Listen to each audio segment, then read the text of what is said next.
180 km di linee da elettrificare, 3 anni di lavorazione fino al termine del 2020 con interventi suddivisi in 2 fasi. Questi i punti principali del progetto di elettrificazione della rete ferroviaria veneta.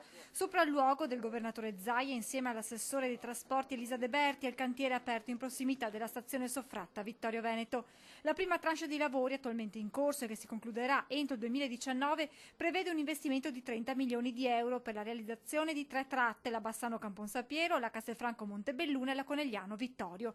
La seconda fase del programma di elettrificazione prevede la chiusura del cosiddetto anello basso tra Treviso e Vittorio Veneto, con gli interventi sulle tratte Treviso, Montebelluna, Belluno, Ponte nelle Alpi, Vittorio Veneto. Nella seconda fase procederemo anche con la realizzazione del sottopasso per Vittorio Veneto e sono state fatte le opere per predisporre proprio la realizzazione più semplice possibile del sottopasso viaggiatori. Un progetto nato nel 2015 per superare i problemi determinati dalle rotture di carico. Ci siamo impegnati ad investire e a fare delle scelte politiche per arrivare a togliere la rottura di carico sia di Montebelluna che di Conegliano. Promessa mantenuta, dice l'assessore De Berti, che ricorda come la Regione nel 2016 avesse ordinato 9 elettrotreni per il cui funzionamento era necessaria però l'elettrificazione. A questo punto la palla è passata nelle mani di RFI con l'avvio dei cantieri.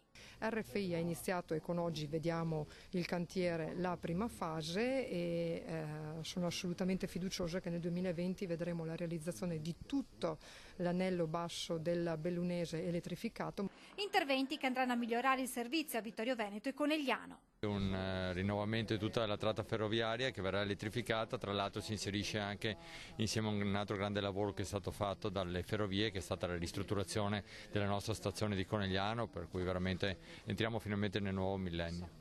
Ma le novità per quanto riguarda il trasporto su rotaie non si fermano qui. Come ricorda l'assessore De Berti, oltre ai lavori di elettrificazione vi sono interventi per il miglioramento delle infrastrutture, dei mezzi e dei servizi, per l'eliminazione dei passaggi a livello e l'istituzione del biglietto unico. Tra investimenti infrastrutturali, miglioramento del servizio e il biglietto unico che arriverà nel 2020 sarà una vera rivoluzione del ferro.